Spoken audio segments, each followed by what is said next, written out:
ഇന്ന് വിദ്യാർത്ഥികൾ അടങ്ങുന്ന സമൂഹം നമ്മുടെ ദേശത്തോട് കൂറ് കാണിക്കുന്നതിനേക്കാൾ ഉപരി മറ്റു ദേശങ്ങളോടും അവരുടെ സംഭവങ്ങളോടും സാധനങ്ങളോടും ഒരുപാട് കൂറ് കാണിക്കുകയും അതിൽ അഭിമാനം കൊള്ളാൻ ശ്രമിക്കുകയും ചെയ്യുന്ന ഒരു തലമുറയാണ് ഞാൻ അടങ്ങുന്ന ഒരുപാട് പേർ അടങ്ങുന്നത്.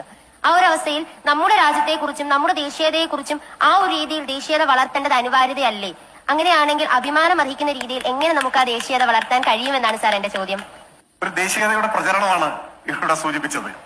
നമ്മുടെ ദേശത്തെക്കാൾ അന്യദേശത്തോട് കൂറ് പുലർത്തുന്നു. അത് ഒരു പ്രതീതിയാണ്. ആരാണ് ഇങ്ങനെ കൂറ് പുലർത്തുന്നത്? ഏതാണ് അന്യദേശം? സാർവദേശീയതയുടെ മണ്ഡലത്തിൽ അന്യദേശമില്ല.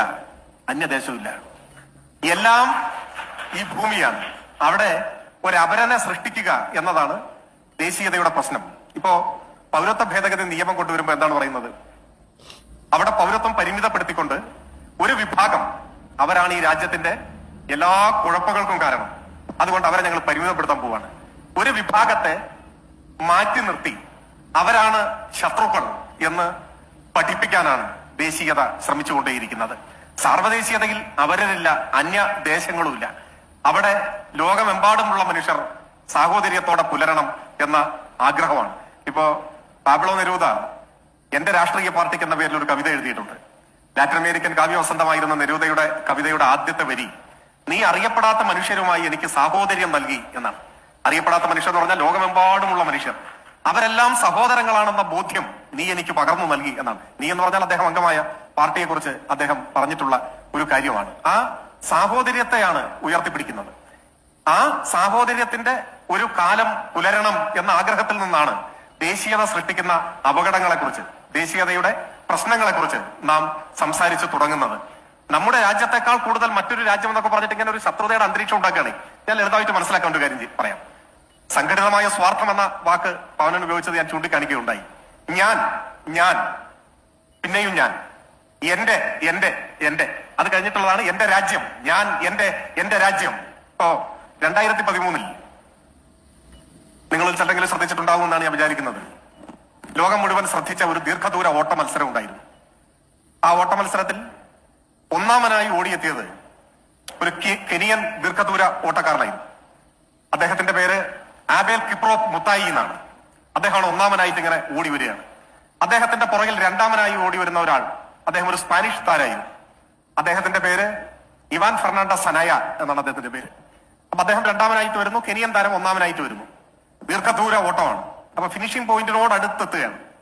അപ്പോ ഒന്നാമനായി ഓടി വരുന്ന കെനിയൻ താരം മുത്തായി ഫിനിഷ് ചെയ്യേണ്ട ആ പോയിന്റ്, ആ മാർക്ക് ഇട്ടത് അദ്ദേഹത്തിന് ഒരു ആശയക്കുഴപ്പമുണ്ടായി. അദ്ദേഹത്തിന് അത് മനസ്സിലായില്ല.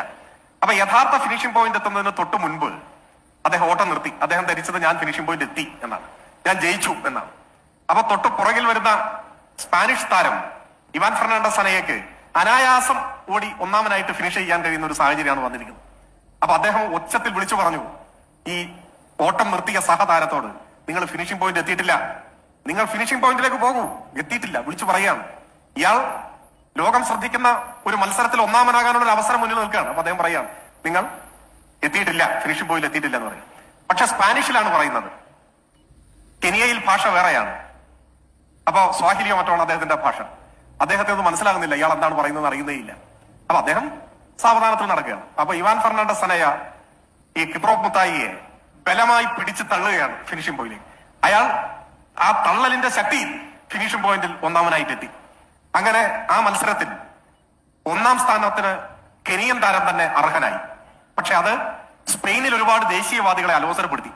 സ്പെയിന് ജയിക്കാനുള്ള ഒരു ചാൻസ് കളഞ്ഞു കൊടുത്തു ഈ രാജ്യദ്രോഹി കാരണം എന്ന് വലിയ ആക്ഷേപങ്ങൾ ഫെർണാണ്ടസ് സനയയ്ക്ക് രാജ്യത്ത് നേരിടേണ്ടതായി വന്നു. അപ്പൊ അതിന് അദ്ദേഹം പറഞ്ഞ വളരെ ആവേശകരമായ ഒരു മറുപടിയൊക്കെ ഉണ്ട്.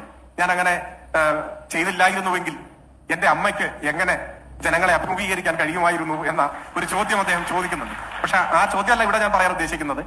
ആ പ്രവൃത്തി അങ്ങനെ ചെയ്തത് ഒരു ദേശദ്രോഹമാണ്, ഒരു രാജ്യദ്രോഹമാണ് എന്ന വാദഗതി സ്പെയിനിൽ ശക്തമായിരുന്നു, അതിശക്തം. അതിന്റെ പേരാണ് ദേശീയത.